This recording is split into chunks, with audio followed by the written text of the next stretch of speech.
Estamos trabalhando aqui no Espírito Santo, apoiando algumas iniciativas fora, inclusive, da agricultura, como é o caso das paneleiras de goiabeiras, a panela de barro, onde se faz a moqueca capixaba, o socol de Venda Nova, que é um embutido de origem italiana, o granito, o mármore e granito de Cachoeira de Itapemirim, e já temos hoje três pedidos depositados no INPI, o que nós achamos ser muito significante.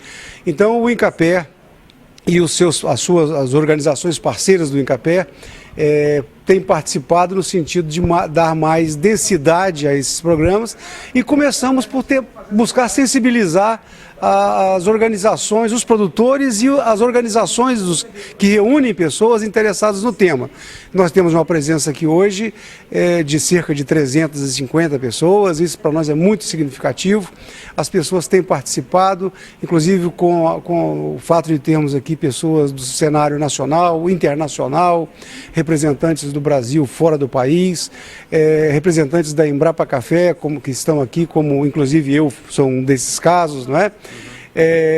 E a gente tem tentado catalisar as forças para que esse ideal seja alcançado com mais facilidade no menor prazo de tempo possível. Tá. O que o pessoal ainda vai ver no período da tarde? Bom, nós trouxemos para falar sobre as suas experiências aqui pessoas de regiões já tradicionais, como o Vale dos Vinhedos, que falou ainda pela manhã.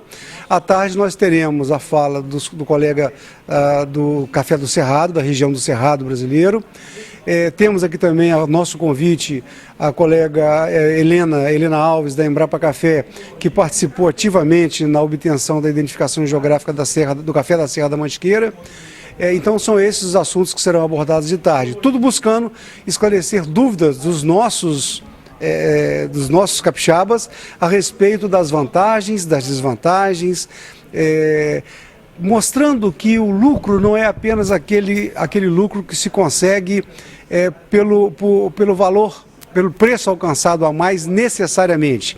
Geralmente ele vem embutido, né? Mas a necessidade da indicação geográfica, ela vai muito mais além, ela é para proteção, para conservação das nossas origens, aqueles produtos feitos às vezes exclusivamente em determinadas regiões, ou com o conhecimento, com o saber e com a notoriedade de grupos étnicos diferentes que colonizam uma determinada área. A cultura globalizada, ela é inevitável e pode ser até útil, mas é importante que, como foi dito pela Beatriz, a colega do Ministério da Agricultura, que a gente receba todas essas informações, mas que não percamos a nossa própria identidade. Para isso é muito importante que isso tenha um registro para proteger, para desenvolver, para incentivar e para valorizar as atividades, sejam elas atividades rurais, atividades da agroindústria ou atividades urbanas, como são muitos casos. E aqui, quando a gente vai ver pelo mundo afora, a maior parte das indicações geográficas elas estão relacionadas com vinho, né? Como nós no Brasil também temos a região dos vinhedos do Rio Grande do Sul. Mas nós temos outras possibilidades e vamos tentar valorizar aqueles produtos que são mais notórios da nossa região, são mais importantes para a nossa região. Com relação ao café capixaba, vocês já entraram com pedido já para registro? Não, nós não entramos ainda com registro, mas junto das organizações que compõem o fórum, a nossa participação, a minha participação especificamente, é função de que aqui no estado o café é uma daquelas espécies, um daqueles produtos que estamos mais perto, estamos mais avançados para chegarmos a depositar esses pedidos junto ao INPI para a obtenção do reconhecimento da identificação geográfica. O café ele é produzido no Espírito Santo em 3 regiões bastante distintas. Uma região que é uma região mais tradicional, que é a região do Caparaó, que pega parte do Espírito Santo e Minas. A região serrana do Espírito Santo, que é a região de Venda Nova e circunvizinhanças. E a região norte e sudeste, que é a produção de planícies, que tem mais é mais associada, geralmente, exceto nas áreas de relevo mais acidentado, ao café Conilon, né? Então são 3 regiões. Aquela que nós entendemos que está mais sensibilizada para isso e que no curto prazo pode alcançar e até servir de exemplo para as demais é a região serrana, que conseguiu um grande avanço, especialmente nas questões relacionadas à qualidade de café nos últimos tempos. A identificação geográfica não atesta necessariamente a respeito de um produto, mas da qualidade desse produto, mas atesta que é aquele produto. Então, você terá certeza de que onde vou consumir aquele Sokol de Venda Nova, você estará consumindo, tendo acesso ao mesmo produto, com as mesmas características organolépticas de outro, né? Então, a ideia do café é participar desse esforço comum. Nós, da agricultura, estamos participando basicamente no sentido de buscar essa documentação que prova a notoriedade da produção de café, da importância da produção de café para a região serrana do Espírito Santo, tanto do ponto de vista econômico, como do ponto de vista social, ambiental, enfim, é um conjunto de questões que, abordadas de forma adequada, conseguem promover a organização de associações para a obtenção de agregação de valor a esse produto, seja de valor econômico ou de valor de mercado, garantia de mercado, presença no mercado e a reserva daqueles que realmente aprenderam a fazer ou trazem consigo o saber fazer, como fazer, de que jeito fazer, e dão uma característica intrínseca a esse produto que pode ser valorizado, como tem sido valorizado na Europa hoje. O pessoal que está te esperando outra coisa, então vamos te explorando, né? Estão conversando ali, para você não ir embora, vamos te explorar um pouquinho mais então. Qualidade do café Conilon. Nós temos nos surpreendido com a qualidade do Conilon. Esses dias estávamos na Fispal, provaram um café Conilon descascado, deu uma bebida fantástica. O que você me fala da qualidade do Conilon? O café Conilon, as questões que envolvem qualidade de Conilon, elas são muitas vezes provenientes de um equívoco nosso. Nós atribuímos qualidade ou a falta de qualidade a um produto comparativamente ao arábica. E são duas espécies diferentes. Eles não devem ser comparados. Eles devem ser considerados cada um com a sua característica própria. E o bom Conilon, ele tem grande importância para inclusive fazer parte dos arábicas torrados e moídos de grande valor, agregando a esses produtos, inclusive, algumas características essenciais, como um corpo mais acentuado, como uma densidade de espuma, que é importante nos expressos, o creme do expresso, né? O que não se pode buscar no Conilon é aquilo que ele não tem. Então, a gente, quando fala em qualidade do Conilon, nós não devemos comparar com aquilo que nós chamamos de qualidade em arábica. O que se deseja do Conilon é que ele seja um café limpo, capaz de participar dos blends em quantidades que permitam você tornar o produto mais acessível, mais econômico, né?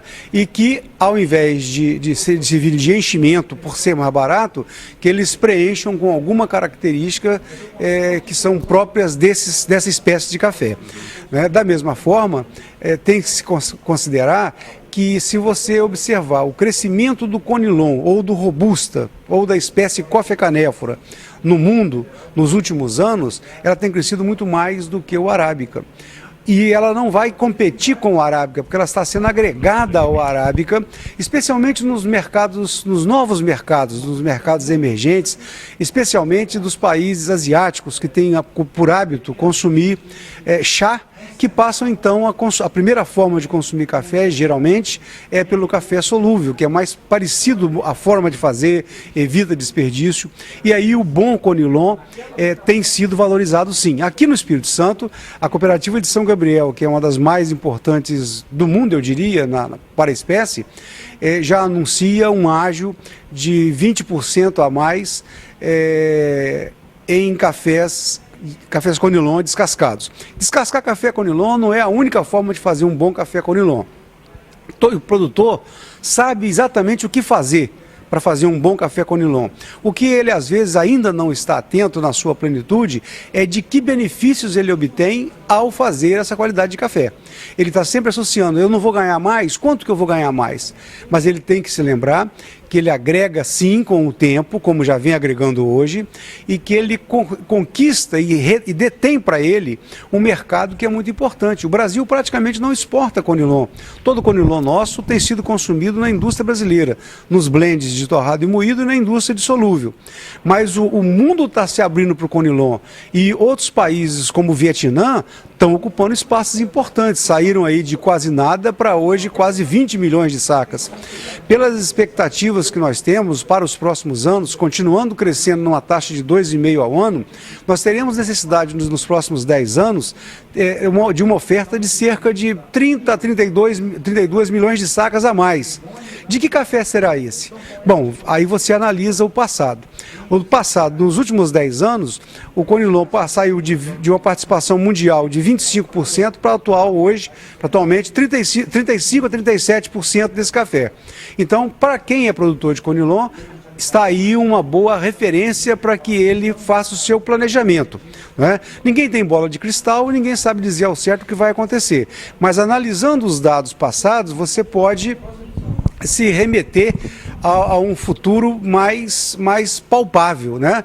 E aí você fazer as suas previsões, os seus planejamentos de acordo com expectativas mais concretas. Nós precisamos de profissionalizar o nosso cafeicultor, nós precisamos de permitir a ele que presencie cursos de formação, que ele seja, quer dizer, a parte da educação do agricultor, ela é muito importante porque dá a ele novas ferramentas de planejamento e ele deixa de fazer as coisas, aumentar ou diminuir a sua produção por intuição tão somente, mas também pautado num planejamento mais profissional daquilo que ele quer ver, sempre utilizando os últimos dados, os dados dos últimos anos, as tendências de preço, as tendências de mercado, quem vai utilizar. Se o Brasil não tomar para si a possibilidade desse novo mercado que está aí pela frente, vislumbrado, outros países certamente ocuparão, né? Assim como nós perdemos no último século passado, perdemos mercado para todo o resto do mundo, nós podemos deixar de conquistar esse espaço que agora se apresenta como um momento ímpar. Porque veja você que até 10 anos atrás, o consumo e a produção de café vinham crescendo na faixa de 1,5% ao ano. Nos últimos 10 anos, isso aumentou para 2,5%, quer dizer, houve uma inflexão na curva de crescimento que aponta no sentido de uma demanda cada vez maior. Mas se acharmos que ele vai continuar crescendo 2,5%, nos próximos 10 anos, haverá a necessidade de mais 30 a 32 milhões de sacas. Se por outro lado, esse consumo não se concretizar nessa ordem, abaixo de 1,5% seria já um cenário pessimista, que não é para onde apontam hoje as nossas expectativas, pautados nos valores que vêm ocorrendo nos últimos anos. Mais alguma coisa?